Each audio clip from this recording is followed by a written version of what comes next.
Bonjour et bienvenue sur Crypto House pour l'épisode numéro 2 de l'année, des nouvelles crypto pour la semaine, et c'est pour tout de suite.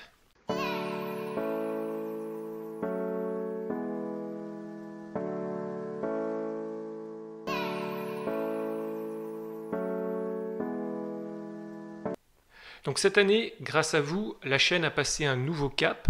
Comme vous avez vu sur la dernière vidéo de la semaine, on a maintenant 100 pouces vers le haut. C'est la première fois que ça arrive sur la chaîne. On a aussi la plupart des vidéos qui font les plus que 1000 vues. C'est aussi nouveau, donc c'est bon signe pour cette nouvelle année. Donc en tout cas, cette année, je vais continuer à faire une vidéo par semaine, voire même plus. Donc faire aussi en plus des tutos et des revues de tokens. Alors avant de démarrer, j'ai quand même une annonce à faire. J'avais déjà parlé il y a quelques semaines du Paris Blockchain Summit, qui est le premier événement international en France dédié aux crypto-monnaies. Il a lieu à la fin du mois, du 31 au 1er février à Paris. Donc ce sera l'occasion pour vous de rencontrer les professionnels. Il y a beaucoup de professionnels des cryptos, de la blockchain qui sont là. Si on regarde un petit peu les stats, il y a 1200 visiteurs qui sont attendus, 35 intervenants, il y aura 16 keynotes, 6 panels, il y aura des ateliers. Et il y a pas mal de professionnels, dont un ou deux que je voudrais bien rencontrer. J'aimerais bien par exemple rencontrer Igor, qui est le PDG de Credit, c'est une blockchain que j'ai présentée sur la chaîne. Il y a aussi un agenda qui est disponible ici, donc pour préparer votre visite. Donc avec les panels. Et il y a aussi un truc assez intéressant qui est pas mal, c'est une soirée networking cocktail au Moulin Rouge. Donc si vous êtes sur Paris ou dans la région, ça peut être intéressant de rencontrer donc la communauté blockchain, pas simplement parisienne, il y a même des gens aussi du gouvernement qui seront là, mais aussi, donc, comme on l'a vu, des gens qui viennent de tout coin du monde. On va démarrer la vidéo par le market cap. Si j'avais fait cette vidéo il y a 48 heures, tous les indicateurs auraient été dans le vert. Mais malheureusement aujourd'hui, comme on le voit, il y a beaucoup de rouge. Hier, il y a eu une très grosse chute. Le market cap est passé de 138 milliards à 121 milliards, comme ça, juste en 12 heures. Et tous les gains qu'on a eus pendant ces 2-3 semaines sont malheureusement complètement effacés. Si on voit ici la colonne sur 7 jours, quasiment tout est dans le rouge. Il y a quelques tokens qui sont dans le vert, et on voit qu'il y a beaucoup de tokens qui ont perdu plus ce que à peu près j'ai calculé, c'est à peu près 13% qui se sont effacés. Mais il y a des tokens comme Bitcoin Cash qui a perdu 19%, il y a Bitcoin SV 16%, IOTA 15%, etc., etc. Donc ça fait quand même assez mal. Par contre, il y a un token qui s'en sort bien, c'est Tron. Alors, qu'est-ce qui s'est passé avec Tron? Tron, déjà, il a gagné 1 à 2 places parce que maintenant il est en 9e position. Il est devant Cardano, mais il est aussi devant Bitcoin SV. Et il y a quelques jours, il était même devant Tether. Donc bon, là, il repasse en 9e position, mais il était en 8e position. Et avant ce crack, Tether était à peu près situé à ce niveau-là. Et donc, grâce au crack, Tether a remonté ici en 6e position. Alors, j'ai regardé qu'est-ce qui s'est passé pour Tron, pourquoi est-ce qu'il a monté comme ça. Il y a plusieurs choses. Bon, je pense qu'il y a quand même un très très gros pump, parce que, bon, si on regarde la courbe de Tron, il a quand même fait 50% d'augmentation en moins d'un mois, ce qui n'est pas normal, même s'il y a eu quelques améliorations. Voilà, on voit ici. Non, ça c'est encore autre chose. Si j'arrive à regarder ici, voilà la courbe sur 30 jours. Donc on voit que sur les 30 jours ici, il y a eu de grosses augmentations pour redescendre hier avec cette chute. Alors il y a eu effectivement quelques améliorations. On a Justin Sun, donc le CIO, qui a fait une proposition qui s'appelle la numéro 13, qui va permettre notamment de réduire les coûts de transaction. Ils ont dit aussi qu'ils sont petit à petit en train de détrôner EOS au nombre d'applications qui sont créés sur la blockchain. Par contre, ils disent rien sur l'intérêt et la qualité des applications, parce que c'est bien de créer beaucoup d'applications, mais si elles n'ont aucun intérêt, ça n'a franchement pas d'importance. Et il y a une autre amélioration qui va permettre une augmentation du réseau, une augmentation du niveau de transaction. Et donc ça, c'est pour très bientôt. C'est peut-être ce qui fait que Tron a augmenté pas mal ces derniers jours. Alors la semaine dernière, j'avais déjà évoqué le concept de Proof of Key, mais je voudrais revenir un petit peu, même si ce n'est pas un sujet complètement d'actualité, mais c'est un sujet qui est important, parce qu'aujourd'hui, je ne sais pas, en tant qu'auditoire,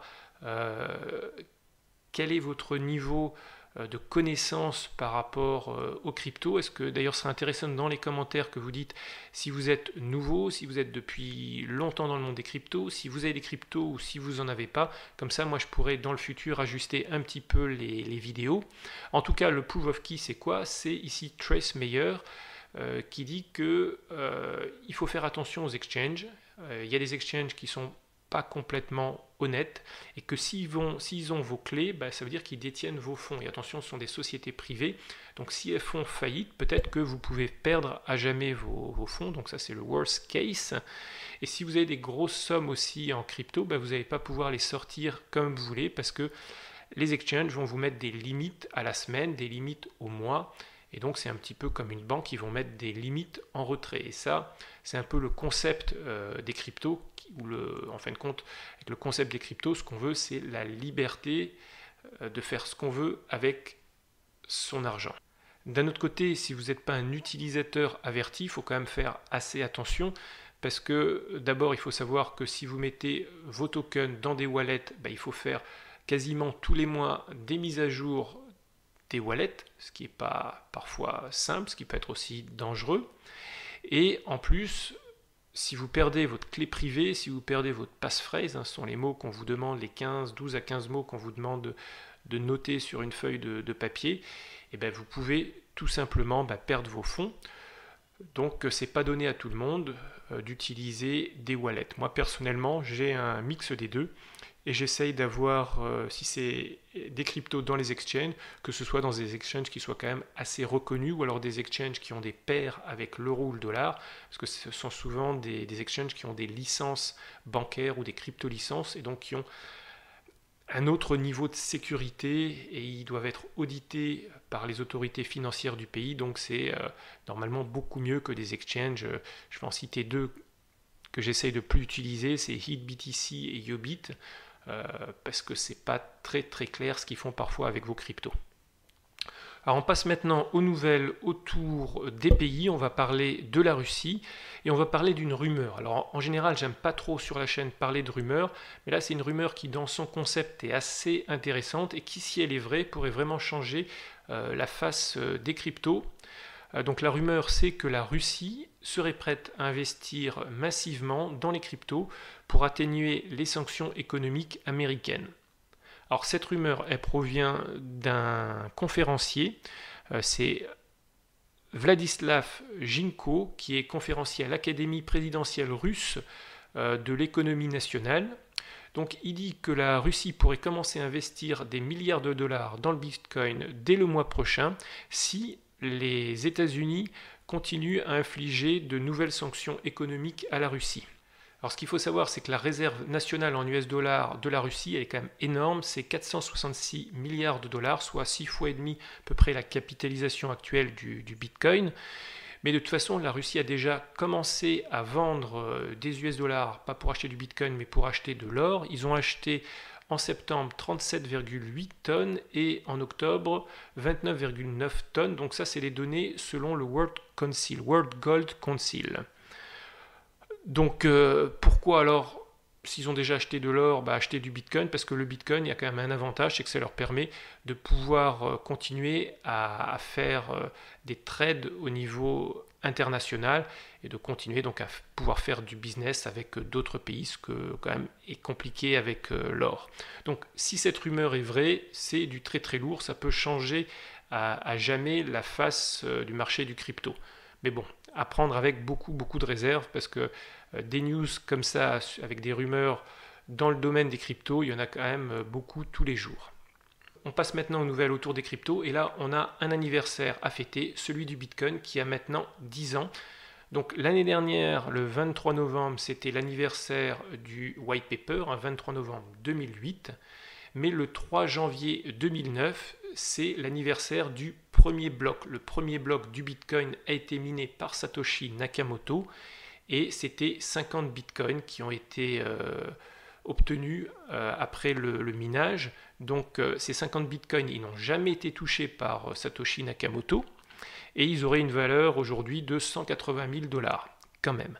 Alors pour rappel, le but initial du Bitcoin, c'est de permettre à chacun d'avoir une totale indépendance financière, sans avoir à utiliser les banques ou les institutions financières, grâce à cette nouvelle monnaie digitale décentralisée. Et ça, c'était face à une réaction à la crise bancaire de 2008. Alors pendant aussi ces 10 ans, ce qu'il faut dire, c'est que le Bitcoin, il a été déclaré mort des dizaines et des dizaines de fois. Je crois que déjà rien que sur l'année dernière, il a été déclaré mort 60 ou 80 fois. Mais à chaque fois, le Bitcoin est ressorti vivant, mais je pense de plus en plus fort. Par contre, après 10 ans, on n'a toujours pas une adoption mondiale. Ça va prendre, je pense, prendre encore quelques années. Alors cette semaine, on a encore des nouvelles d'Ethereum classique. Malheureusement, c'est toujours pas des bonnes nouvelles. Après l'équipe des développeurs qui quitte Ethereum classique, là cette fois-ci, c'est une attaque de 51% sur Ethereum classique. Donc c'est une attaque alors les 51%, ça permet de dépenser 2 fois vos cryptos. Et ça a été fait sur 88 500 Ethereum classiques pour une valeur quand même de 400 000 $.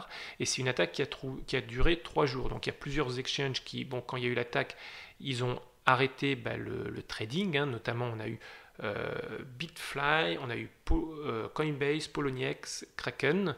Mais je pense qu'il y en a d'autres qui ont fait la même chose. Aujourd'hui, il n'y a plus de problème. Alors en 2 mots, une attaque 51%, c'est pour les tokens qui sont en proof of work, c'est quand un groupe de mineurs, ils détiennent plus de 51% du hashing power, et ils prennent donc le dessus sur les autres mineurs, et ils vont miner en plus de la chaîne officielle, une chaîne parallèle sur laquelle ils vont dépenser donc une deuxième fois ces tokens, et c'est ce qui s'est passé donc avec cette attaque des 51%. 2018, ça a quand même été l'année des stablecoins. En 2017, on n'en entendait pas beaucoup parler, et en 2018, on a vu une explosion de stablecoins, surtout venant d'exchange. Là maintenant, avant que ce soit les États, peut-être dans 1, 2 ans, 3 ans, qui vont lancer leur propre stablecoin, là c'est autour déjà d'une banque, d'une grande banque en tout cas japonaise, qui s'appelle la Mitsuo, qui va lancer en mars son propre stablecoin. Donc ça va être un stablecoin qui va être adossé au yen. Je crois qu'il y aura un token, donc ils ont appelé ça le J-Coin pour 1 yen. Et pourquoi est-ce que donc Mitsuo dit qu'ils ont fait ce stablecoin? C'est notamment pour avoir des frais moins élevés que les cartes de crédit, donc qui pénalisent quand même beaucoup les marchands, avec 2-3% de frais à chaque transaction. Et puis sur des gros volumes, ça peut faire beaucoup, puis surtout ça prend sur la marge des marchands. Donc on pourra utiliser ce coin avec une app sur le smartphone, et les paiements se feront avec un QR code. Donc le marchand vous présentera un QR code, vous le scannez et vous avez payé. C'est aussi simple que ça.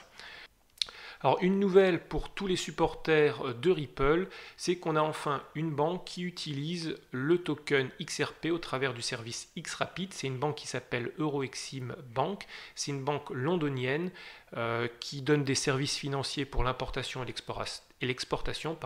Ils vont se servir donc du XRapid pour tous les paiements transfrontaliers.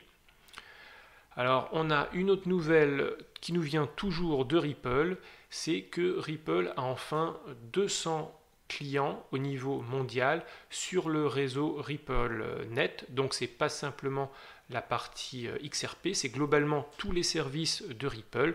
Mais 200 clients, c'est quand même beaucoup, et je pense que ça conforte le fait que Ripple ou le XRP est un token qui a de l'avenir et qui mérite aujourd'hui, on va voir si c'est sa place de second ou alors sa place de troisième, ça dépend en ce moment des jours, Non, XRP a repris la seconde place alors que Ethereum, il y a 2-3 jours, était encore repassé en seconde position.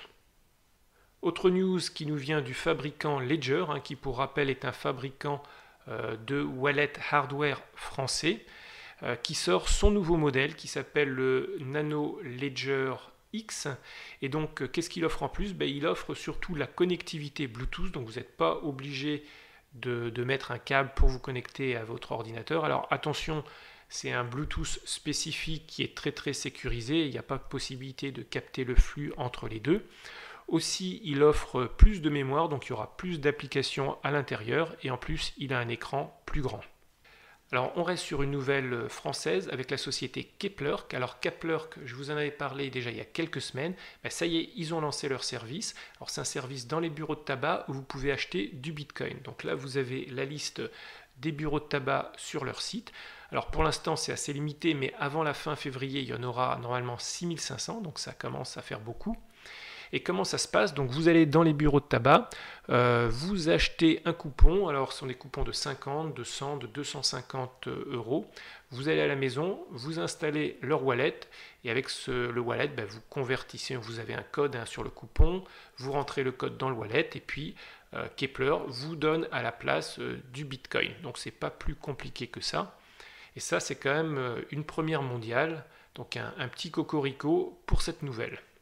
On va terminer les nouvelles de la semaine par un bounty qui est fait par QuarkChain. Donc QuarkChain, c'est une société blockchain sur laquelle vous pouvez créer des smart contracts et donc des applications décentralisées.